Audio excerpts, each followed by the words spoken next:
Tunaweza wapa makofi mazuri. Thank you so much. Waheshimiwa wanapoendelea kuingia pia. I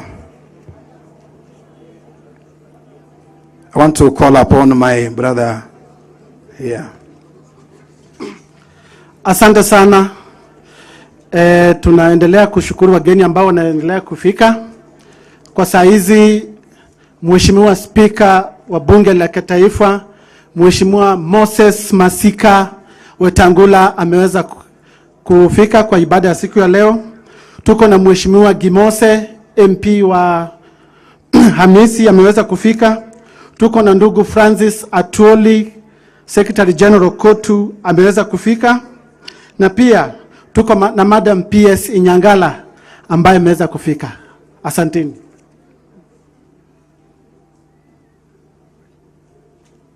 Asante sana waheshimiwa wetu, karibuni sana.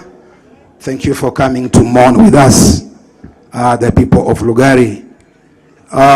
We are so grateful today that the Lord is enabling us, and I want to thank God for the calmness that is taking place in this place.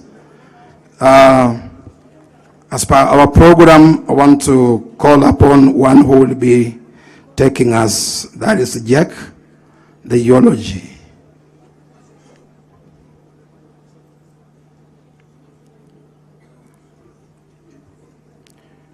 Those who have the program, you know where we are right now.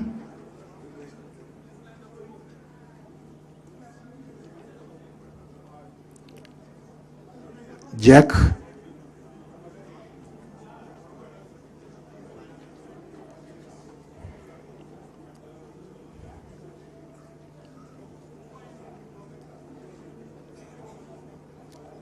Thank you so much. Karibu.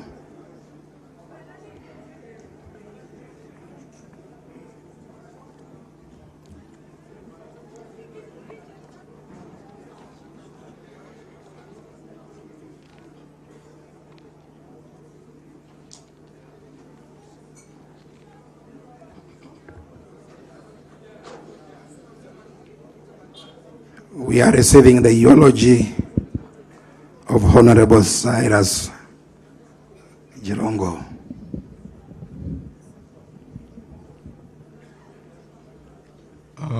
Good morning.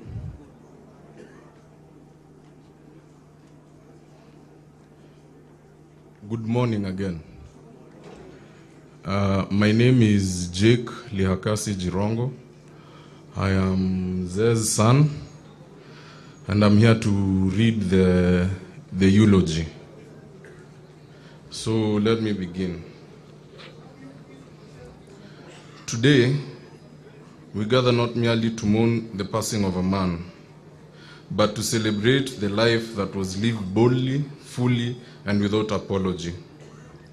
We gather to honor Cyrus Shakalaga kwa Jirongo, a scion of the Tiriki, son of Kenya, a father, a brother, a builder, and a kingmaker, and a force of nature. Cyrus Jirongo was born on the 21st of March 1961 in Virembe village, Shamahoho of Tiriki in Hamisi, to the late Paul Jirongo Shakalaga and Selina Ikonanga Jirongo. He was the 11th child in a family of 13, raised in a home grounded in Christian faith, discipline, and enduring belief in hard work. Growing up on the edge of the forest block in Lumakanda, he learned early the values that would define him for life's responsibilities: generosity, courage, and a natural instinct to lead. As a boy watching the heavy transit trucks rambling down towards the Kipkaren River Bridge, Cyrus imagined himself at the wheel of those mysterious machines, in control of power and movement. It was an early sign of a mind drawn to a scale and possibility from a young age. It was clear that he was not meant for small things. His ambition was never quiet or concealed. It was bold, visible, and determined. His early education at Lumakanda DEB Primary School followed by Mangu, instilled discipline and confidence. But it was equally evident that his education would not be confined to classrooms alone. Immediately after high school, Cyrus made a defining choice. He entered the world of business. Entrepreneurship summoned him not as an option, but as a command, and he answered without hesitation. He understood markets intuitively. Where others feared risk, he saw opportunity. He built, expanded,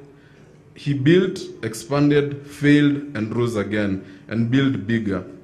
In the early 1990s, he transformed Kenya's real estate landscape by pioneering affordable, spacious housing for middle class at the time. At the time, such a thing was revolutionary. Hazina Estate, Saika Estate, Kemri Estate, and Ongatarangai stand today as a physical monument of his vision. Beyond real estate, his footprint extended across energy, cement production, logistics, finance, and later into African mining and carbon markets. Cyrus Jirongo did not merely participate in the economy, he helped shape it.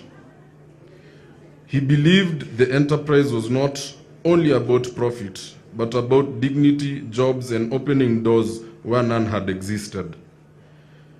Though he learned relentlessly from experience, he also held a deep respect for formal education.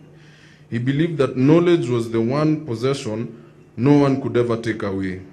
Later in life, he returned to the classroom, earning a higher national diploma in management from Cambridge University and an executive MBA from Jomo Kenyatta University of Agriculture and Technology.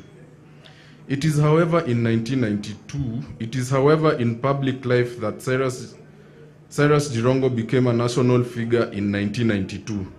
He was thrust into the political stage as the chair of the Youth for KANU 1992, where he established himself as a master mobilizer, organizer, strategist. His influence during this period was so pronounced that it put his erstwhile business success in jeopardy and forced him into active politics. He served Kenya with distinction. As a chairman of AFC Leopards, a member of parliament for Lugari constituency for 2 non-consecutive terms, as a secretary for internal relations of KANU and a minister of rural development in parliament and cabinet. He believed leadership was practical work, connecting households to opportunities through roads, schools, clinics, water, power, and markets. A little told story is about how, at the height of the post-2007 election violence, he rode on a black Mamba bicycle, persuading his constituents to take internally displaced persons. Even when his election's ambitions did not yield victory, he never retreated from public life. Cyrus believed that leadership was not about winning once, but about standing up every time. He founded and led political parties out of deep conviction, believing fiercely in federalism, economic empowerment, and dignity for ordinary Kenyans across the nation. For his service, he was awarded the Order of Golden Heart of Kenya, EGH, one of the nation's highest honors. Yet, those who know him best will tell you that titles mattered less to him than impact. His proudest legacy was not office, but people, students whose education he paid for, families he supported, enterprises he backed, and businesses he rescued, and communities he uplifted. His role in championing the growth of Masinda Muliro University of Science and Technology remained a lasting gift to Western Kenya and the nation. Beyond public life, Cyrus Jirongo was above all a family man, a patriarch in the truest sense. He was husband to Anne Kanini, Christine Nyokabi, and Anne Lanoe. and a devoted father to many children, each carrying a piece of his spirit. To them, he was not a politician or tycoon, he was simply dad. Loud, loving, demanding, generous, and present, he celebrated their victories loudly, corrected them firmly, and believed in them relentlessly. His multicultural children speak of a man who taught not through lectures but by example, a man who believed in courage, discipline, forgiveness, and laughter. His presence filled rooms, his humor disarmed tensions, his voice carried authority. He gave freely, sometimes too freely, but always from a place of love.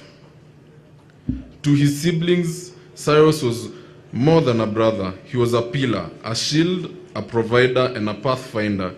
He carried his family with him, and he rose, never forgetting where he came from, never abandoning those behind him in life as in death. He remained the center that held many together. Cyrus Jirongo lived as he was, authentic and unapologetic. He spoke his truth, he took risks, he failed publicly and rose again every time. He believed fiercely in possibility. He loved deeply and gave generously. Today, Kenya has lost a political giant. Western Kenya has lost a son. His family has lost her husband, a father, a brother, and a protector. But loss is not the final word of Cyrus Jirongo's story. He leaves behind something stronger than absence. He leaves legacy. Legacy in the lives he transformed, legacy in the courage he passed on, legacy in children who carry his name and his fire. His voice may be silent, but his impact still speaks. His life was full, his race is run, and his legacy endures. Thank you very much. Thank you too. Let's give him a good hand clap for the leading us in the eulogy. Thank you so much, Jack. We want to move on briefly to the speeches, and